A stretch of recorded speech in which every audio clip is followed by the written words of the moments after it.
తెలంగాణ రాష్ట్రంలో జనాభా కంటే ప్రజలు వాడుతున్న మొబైల్ ఫోన్లే ఎక్కువ. అవును, నిజం.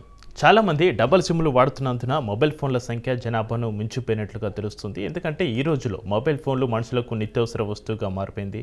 మొదట్లో రకరకాల ఉచిత ఆఫర్లతో దాదాపు ఫ్రీగా అవుట్ గోయింగ్ రీఛార్జ్ చేసుకోకుండా నెలల తరబడి ఇన్కమింగ్ సౌకర్యాన్ని కల్పించడంతో ప్రతి ఒక్కరూ ఒకటి కంటే ఎక్కువ సిమ్ములు ఉపయోగిస్తున్నారు. కరోనా మహమ్మారి తర్వాత మొత్తం ప్రపంచం అంతా మొబైల్ ఫోన్లోనే ఉంటుంది.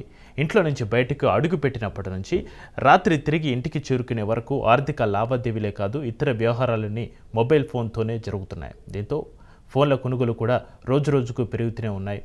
అందుబాటులోకి వచ్చిన ఆధునిక టెక్నాలజీ తెలంగాణ రాష్ట్రంలోని కనెక్టివిటీ స్థాయిని సూచిస్తుంది. 2011 జనాభా లెక్కల ప్రకారం తెలంగాణ రాష్ట్రం మొత్తం జనాభా సుమారు 3.5 కోట్లు. ఇప్పటి లెక్క ప్రకారం చూసుకుంటే 2025 నాటికి జనాభా పెరిగి 3.77 కోట్లు లేదా అంతకంటే ఎక్కువగా ఉండవచ్చని అంచనా. 2001 నుంచి 2011 వరకు రాష్ట్ర జనాభా దశాబ్ద వృద్ధి రేటు 13.58% ఉంది. మొబైల్ ఫోన్ సంఖ్యల విషయానికి వస్తే telecom regulatory authority of India TRAI తాజా డేటా అంటే 2024 వరకు అందుబాటులో ఉన్న సమాచారం మేరకు తెలంగాణలో యాక్టివ్ మొబైల్ కనెక్షన్ల సంఖ్య జనాభా కంటే ఎక్కువగా ఉంది. 2023 సెప్టెంబర్ నాటికి తెలంగాణలో 4.5 కోట్లకు పైగా మొబైల్ వినియోగదారులు ఉన్నట్లు నివేదికలు సూచిస్తున్నాయి. ఇది జనాభా కంటే సుమారు 20-25% ఎక్కువ.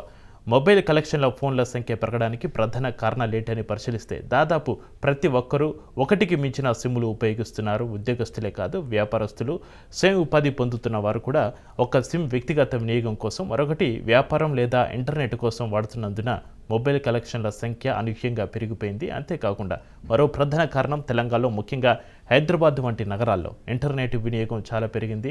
దీనికోసం చాలామంది డేటా సిమ్లను అదనంగా కొనుగోలు చేశారు. ఐటీ హబ్గా ఉన్న హైదరాబాద్ నగరంలో వ్యాపార సంస్థలు, కంపెనీలు ఉద్యోగాల కోసం బహుళ కలెక్షన్లను నిర్వహిస్తాయి. ఇదే ట్రెండ్ కొనసాగితే తెలంగాణలో మొబైల్ కలెక్షన్ల సంఖ్య 5 కోట్లకు చేరే అవకాశం ఉంది. మరోవైపు జనాభా సంఖ్య చూస్తే 4 కోట్ల లోపే ఉండే అవకాశం ఉంది. ఇది జనాభా కంటే ఫోన్ సంఖ్యలు ఎక్కువగా ఉన్నాయనే నిజాన్ని మరింత బలపరుస్తుంది. భారతదేశంలోని ఇతర రాష్ట్రాల్లో కూడా ఇదే ధోరణి కనిపిస్తుంది. జనాభాలో కొంత శాతం ఉన్న పిల్లలు, వృద్ధులు ఫోన్లను ఉపయోగించకపోయినా మొబైల్ కనెక్షన్ల సంఖ్య వారిని కూడా మించిపోయింది.